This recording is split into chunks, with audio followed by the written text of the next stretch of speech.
This is the big one. GB News can confirm that Andrew Mountbatten Windsor has relocated to a property on the Sandringham estate belonging to His Majesty the King. Andrew didn't vanish in shame. He slipped into the shadows, leaving behind the world he once commanded. Some breaking news this morning. Andrew Mountbatten Windsor has been kicked out of the Royal Lodge by his brother. After decades living in a 30-room estate, paying a fraction of what anyone else would, he quietly walked away late on a cold February night in 2026. No flashes, no sunlight, no farewells. What appeared to be a simple move instantly became a watershed moment, because this time, tradition hit pause, rules shifted, and silence roared louder than any protest ever could. Everything that followed revealed the full scale of his fall. How does a homecoming turn into a trial of acceptance? Brace yourself, because the story that unfolds will leave jaws on the floor. The night Andrew left Royal Lodge, February 2nd, 2026, was not marked by press releases, palace photographers, or polished optics. Long after sunset, Andrew slipped away from the sprawling Windsor Great Park estate that had been his home for more than 20 years. The timing was no accident. Sources later revealed that leaving in daylight was inconceivable. The potential for embarrassment was said to be unbearable. For years, Royal Lodge projected stability, at least on the surface. 30 rooms spread across nearly 100 acres, a lease locked decades earlier under terms that would later spark public debate. Andrew clung to the property even as his reputation outside its walls eroded. Originally, reports suggest, he planned to remain a bit longer, nudging the move closer to Easter, but circumstances accelerated everything. Pressure had been quietly building behind closed doors for months. That pressure surged dramatically when a new batch of Epstein-related material surfaced. I've never really felt the need to go and party, and certainly going to Jeffries was not about partying. Absolutely not. Even though Andrew has consistently denied all allegations, the renewed attention made one thing brutally clear. His position at Royal Lodge was no longer tenable. What had been a measured, deliberate exit turned into an urgent flight. Decisions were made quietly, executed in stealth. Cars moved discreetly, lights stayed low, doors closed without ceremony. There were no farewells to neighbours, no nods to the staff who had long been part of the Royal Lodge ecosystem. The symbolism was impossible to ignore. A man who had once represented the monarchy abroad, attending state dinners and ceremonial events, was now departing in silence, choosing darkness over exposure. His destination, Wood Farm Cottage on the Sandringham estate in Norfolk, by royal standards, modest, known for privacy, not prominence, the same retreat where his late father spent much of his retirement, away from prying eyes. On paper, it looked temporary, practical and dignified. But before Andrew even arrived, the tone had shifted. This was no longer a graceful relocation. It was a retreat dictated by circumstance, scrutiny, and unmistakable loss of standing. The move itself became a statement, not because of where he was going, but because of how he was leaving. Once the gates of Royal Lodge closed behind him, the next chapter was already forming. Wood Farm was meant to offer calm, distance from the storm. Instead, it exposed just how dramatically his position had changed and how far removed he now was from the protections and privileges he had once taken for granted. So what quiet, almost imperceptible decision at Sandringham would hit Andrew hardest? When he arrived, there were no shouting matches, no dramatic confrontations. Instead, a subtle but brutal rule change reshaped everything. Staff were told they weren't obligated to serve him if they felt uncomfortable. The choice was theirs, and several, according to reports, had already decided to step away. This wasn't rebellion. No one was protesting. The beauty and cruelty was in its quiet, procedural nature. Permission had come from above. The palace was acknowledging what everyone already understood, but no one had ever voiced aloud. Service to Andrew was no longer automatic. For a man raised in a world where deference was instinctive, the shift hit like a thunderclap. Royal households rely on tradition and hierarchy. Staff exist to serve the institution first, the individual second. For decades, Andrew was at the centre of that structure, surrounded by duty-driven faces. At Sandringham, that structure quietly dissolved. Comfort mattered, personal boundaries mattered. Andrew's presence, once unquestioned, became optional. A source bluntly described the situation. Several staff members declined to work for him, not out of hostility, but unease. The symbolism couldn't be overstated. Titles can be stripped on paper.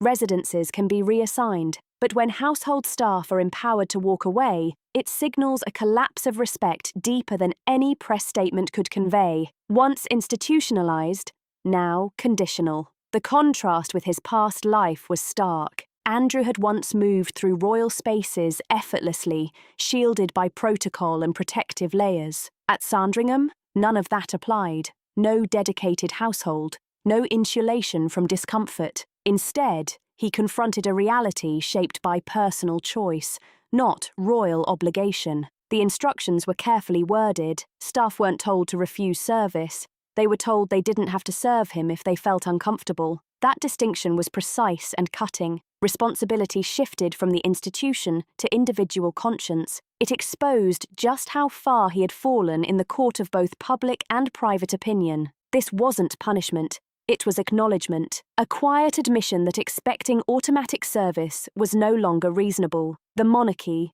long criticised for shielding its own, was now drawing a line. For Andrew, the humiliation landed in silence, not confrontation, not outrage, absence, doors left unopened, interactions never happening. Silence shouted louder than any scandal. By the time this quiet rule took effect, his relocation didn't feel temporary.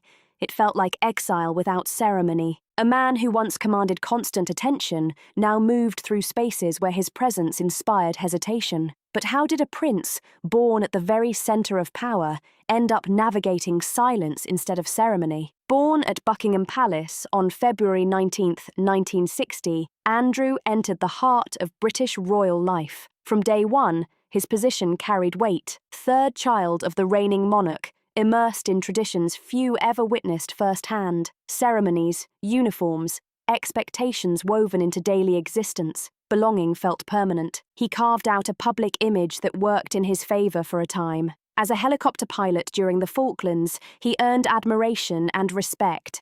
A modern royal willing to take personal risks. That period elevated him in palace and public eyes alike. He wasn't just a royal by birth. He stepped forward when it mattered. His 1986 wedding to Sarah Ferguson reignited attention for the monarchy, celebrated worldwide, watched by millions. Together, they had 2 daughters, Beatrice and Ewe, cementing his central role. For years, Andrew's family image, though imperfect, remained intact. At one point, he was second in line to the throne, a fact that dictated how he was treated, where he lived, and how he moved through the world. State dinners, overseas tours, ceremonial duties, they were routine. He represented the crown abroad, met world leaders, and occupied residences symbolising stability and privilege, access, protection, deference, all natural. Even after his marriage ended, his place seemed secure, titles intact, properties retained. Criticism surfaced occasionally, but nothing capable of derailing him. The system absorbed the pressure, letting him continue, largely unchanged. Looking back, that permanence feels shocking. Now, the contrast is brutal. The man who once glided through formal rooms, staff and ceremony at his fingertips, now navigates spaces marked by hesitation and distance. Applause, invitations, unquestioned authority, all vanished. What makes the fall so dramatic is the magnitude of the rise. Andrew didn't linger on the margins. He stood firmly at the centre. Access wasn't symbolic. It was practical, visible, embedded. That inclusion makes his isolation feel less like a gradual decline and more like a rupture. Hindsight reveals the warning signs. Confidence hardened into entitlement.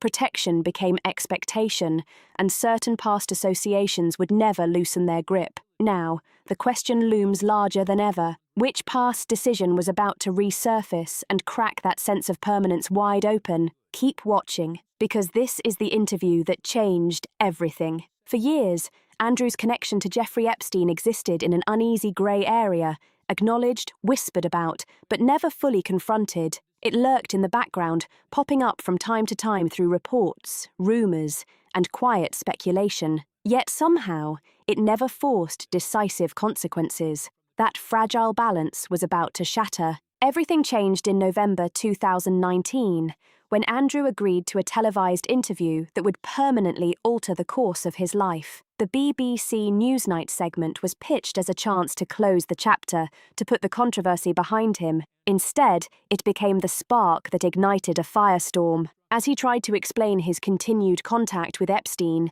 denying allegations tied to that relationship, viewers didn't focus on his denials. They noticed what was missing. There was no visible empathy for Epstein's victims, no recognition of the pain caused. The absence was glaring, almost deafening, and it quickly became the defining feature of the broadcast. The reaction was swift and brutal. Media outlets, commentators, and the public expressed disbelief at both the content and tone of the interview. What may have been intended as damage control instead became a case study in how not to respond to a crisis. Andrew appeared detached from the gravity of the situation, and instead of easing concerns, he amplified them. Within days, the consequences were unavoidable. Buckingham Palace issued a statement announcing that Andrew would step back from public duties for the foreseeable future. The language was careful, almost clinical, but the message was crystal clear. He would no longer represent the crown. Appearances, patronages, and official roles were suspended. For the first time, his public position had been formally curtailed. The move was framed as temporary, a pause rather than a permanent removal, but the impact was immediate. What had once been a manageable problem became a growing crisis. The monarchy, long practiced in navigating scandal, seemed caught off guard by the backlash's intensity. Attempts to quiet the situation only made it louder. Every clarification invited more scrutiny. Every silence raised more questions. The interview became a reference point, dissected and replayed endlessly whenever Andrew's name appeared. It was no longer just about association. It was about judgment, accountability, and credibility. Internally, the fallout was a turning point. Stepping back from duties removed Andrew from the public-facing role that had defined his life, and it reshaped the way he was perceived. The protective buffer once afforded by rank began to erode. 8 or 10 of us, I think, at the dinner. If there was a party, then I'd know nothing about it. Invitations thinned, access narrowed, and the most damaging part, the sense that a massive opportunity had been missed. An opportunity to acknowledge harm, show understanding, and signal awareness of the wider implications. Instead, the interview froze Andrew in a single devastating moment, one that would haunt him for years. Behind the scenes, consequences quietly took shape. Settlements, memoirs, renewed scrutiny. Each layer added pressure. By early 2022, the controversy had moved beyond headlines and into legal resolution. In February, he reached an out-of-court settlement with Virginia Giuffre, ending a civil case that had hung over him for years. The agreement contained no admission of wrongdoing, and financial details were never fully disclosed. Reports suggested the sum could have been as high as £12 million.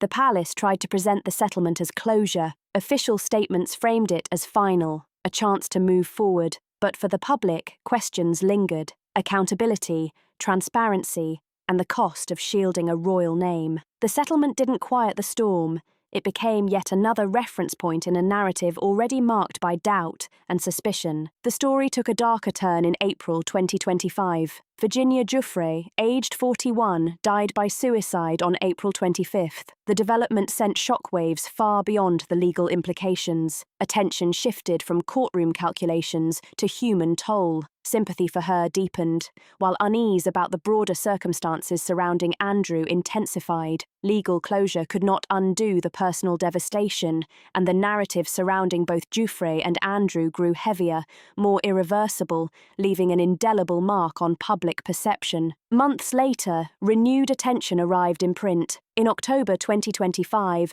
Giuffre's posthumous memoir, Nobody's Girl, was released. The book didn't reveal entirely new claims, but reframed existing ones through lived experience and personal reflection. It was emotionally direct, accessible, and powerful. Suddenly, the controversy was no longer confined to legal language. It was a human story, resonating with empathy and moral clarity. Media coverage exploded, excerpts circulated widely, interviews with family members followed, and public discussion intensified. For Andrew, the timing could not have been worse. Any hope that the issue might quietly fade was obliterated. Scrutiny returned with renewed force, now shaped by empathy for the author rather than skepticism. Inside the palace, pressure was palpable. This phase was uniquely damaging because it was relentless. There was no single headline that could be addressed, no statement that could reset the narrative. Instead, years of controversy resurfaced simultaneously,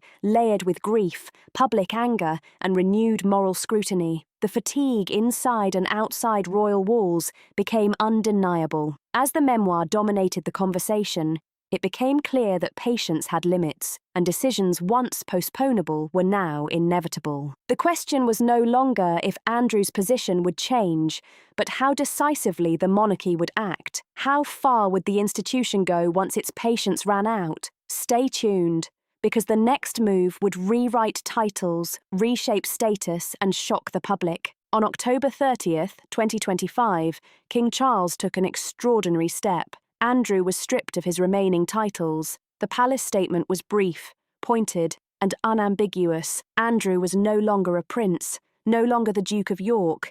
Identities that had defined him since birth were formally erased. Officially, the move was framed as necessary to protect the monarchy. Andrew's denials were noted, but they no longer mattered in the decision-making process. Impact mattered, not intent. The last time a British prince lost a title under comparable circumstances was over a century earlier. This historical distance underscored the severity of the situation. Titles aren't just symbolic, they determine access, authority, and standing. Their removal was a declaration that a line had been crossed. Alongside the loss of titles came the forfeiture of Andrew's lease at Royal Lodge, a 30-room estate across nearly 100 acres secured in 2003 for minimal payment. Once justified by his status, the deal's rationale evaporated. From that point forward, Andrew's status was rewritten. On paper, he became a private individual.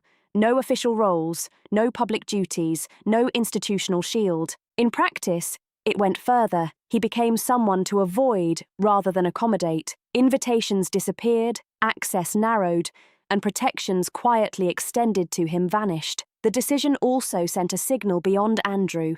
The monarchy was showing it would no longer tolerate prolonged reputational risk. Tradition could be bent, rules could be rewritten to preserve the institution. The public reaction mirrored the gravity of the moment.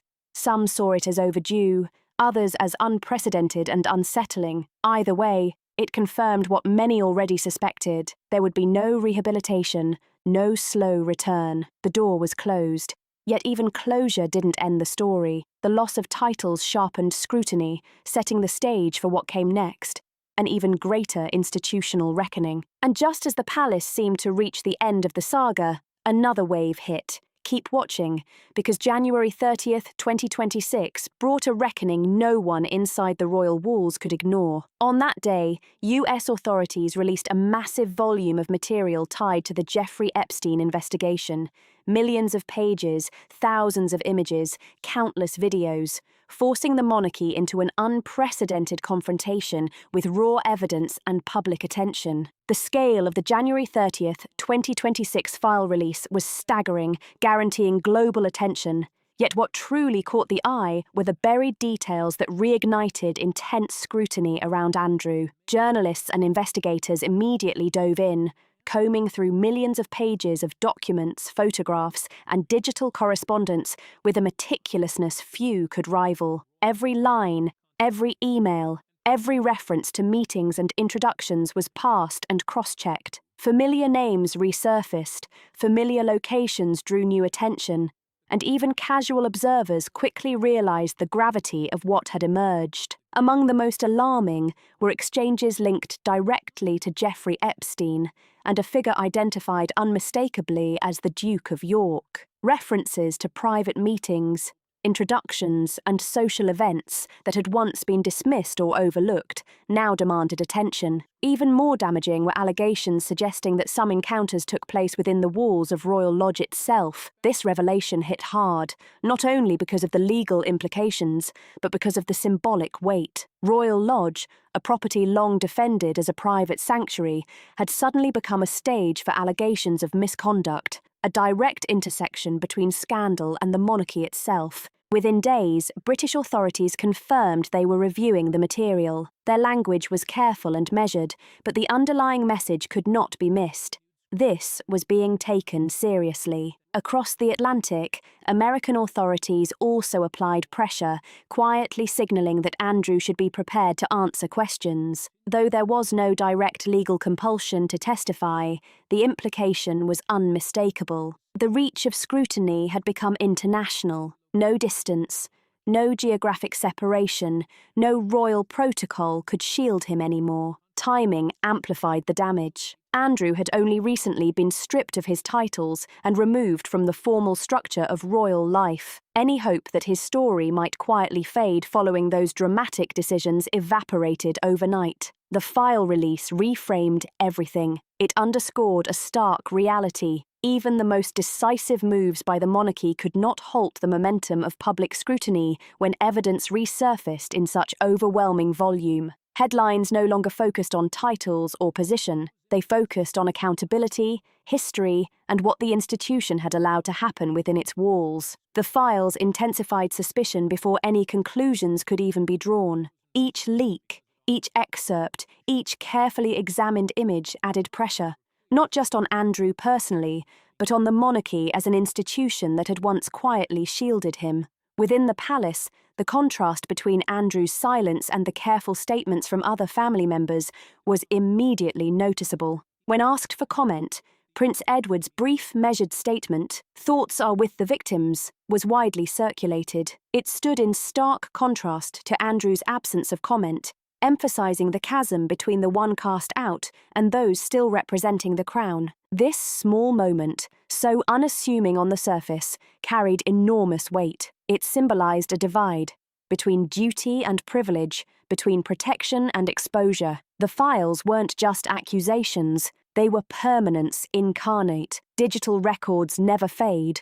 public memory never erases, and each new detail reinforced the idea that rehabilitation for Andrew was becoming increasingly unattainable. By the end of January, it was clear the files had fundamentally reshaped the narrative. The conversation shifted from how the monarchy had distanced itself from him to what it might still be forced to confront, and how far the institution was willing to go to contain scandal. As Andrew crossed into Wood Farm, a property once considered a minor temporary residence, the implications were immediate. Wood Farm Cottage was never meant to be a long-term destination. It was intended as a quiet stopover while renovations at Marsh Farm were completed. Modest, tucked into the Sandringham estate, it offered none of the grandeur, none of the ceremony Andrew had long taken for granted. Yet, despite its intended temporary role, Wood Farm had quietly become emblematic of something far more permanent, a shift in how he was seen, treated, and tolerated. The rules at Wood Farm were different. The household was no longer structured around rank or privilege. Staff were no longer automatically assigned to his service. Deference, which had been a given for decades, vanished. Some chose to assist him quietly, some declined, and the absence of obligation spoke volumes. What made this moment so remarkable was its normality. There was no press announcement, no royal bulletin, no public explanation. The shift simply existed, quietly signalling a new order. Andrew's presence no longer guaranteed compliance, his comfort no longer guaranteed attention, and his privilege no longer guaranteed respect. Public attention inevitably returned to the extraordinary privileges he had once enjoyed, particularly the Royal Lodge lease secured in 2003. That arrangement had allowed him to occupy a sprawling 30-room estate across nearly 100 acres for a fraction of its actual value, a peppercorn rent described as largely symbolic at the time. For years, the deal had been criticised, not because it was illegal, but because it felt indefensible. Parliament's Public Accounts Committee had even examined whether such a lease served the public interest. The findings lingered in public memory, and in light of Andrew's relocation, the contrast could not have been more pronounced. Now, a man who had once occupied spaces defined by protocol and privilege was navigating a reality where basic courtesies were optional. At Wood Farm, the isolation was quiet but complete. There were no ceremonial roles, no public appearances, no staff devoted exclusively to his comfort. The protective layers of his royal life had been removed, leaving him to navigate daily existence much like anyone else, but with the added scrutiny of a public that remembered everything. Ordinary life, stripped of insulation and hierarchy, replaced the rhythms of royal expectation. One source described Andrew's standing in a single, damning word: pariah. This was not an insult delivered with flair or vengeance, but a resigned acknowledgement. Within royal circles, whatever status he had once held had dissolved entirely. There was no debate about rehabilitation, no speculation about a return. The question now was containment, distance, and the careful management of a reputation that could no longer be preserved by rank or ceremony alone. This chapter was defined not by drama, but by ordinariness. There were no public confrontations, no dramatic press briefings, no definitive statement marking an end. Just a man living quietly, fully aware that the protections he had once relied on no longer existed. The silence around him was cautious, not respectful. Wood Farm may have been intended as a temporary pause, but it had become a marker, a dividing line between past and present, between privilege and permission, between ceremonial honour and optional recognition. Once automatic, now optional. And in that quiet transition, the full weight of Andrew's fall became impossible to ignore. The longer he remained at Wood Farm, the more public perception solidified. Media attention shifted from speculation about his titles to a focus on his isolation, his curtailed influence, and the tangible consequences of his previous actions. The lease at Royal Lodge, previously a point of privilege, became a symbol of inequality and entitlement. Now, it existed as a distant memory, replaced by modest accommodation and an entirely new reality. Each day at Wood Farm reinforced the message: status, protection, and privilege are fragile when not supported by integrity or public trust. Even without ceremonial acknowledgement, the absence of these elements was louder than any official declaration. Observers noted how Andrew's movements were now restricted by choice, by comfort, and by the willingness of others to engage. What had been automatic, instinctual, and expected was now conditional, and the impact was palpable. The release of the Epstein-related files and the subsequent public attention ensured that there would be no gradual return to favour, no quiet rehabilitation, no opportunity to regain even a fraction of former status. The story had moved beyond titles and residences. It had become a study in the fragility of influence, the permanence of public scrutiny, and the consequences of past choices. So, what does Andrew's move to Wood Farm really signify? Is it the final chapter in his royal narrative, the ultimate confirmation that influence and prestige are gone forever? Or is it simply a pause in a saga that continues to twist and turn, where each quiet step away from the spotlight is watched, dissected, and remembered? We want to hear your perspective. Does this transition represent closure, or is it just another stage in a story that refuses to end? Share your thoughts in the comments, join the discussion, and stay connected as this story continues to unfold, because the implications go far beyond one man, reaching into the very heart of tradition, privilege, and accountability.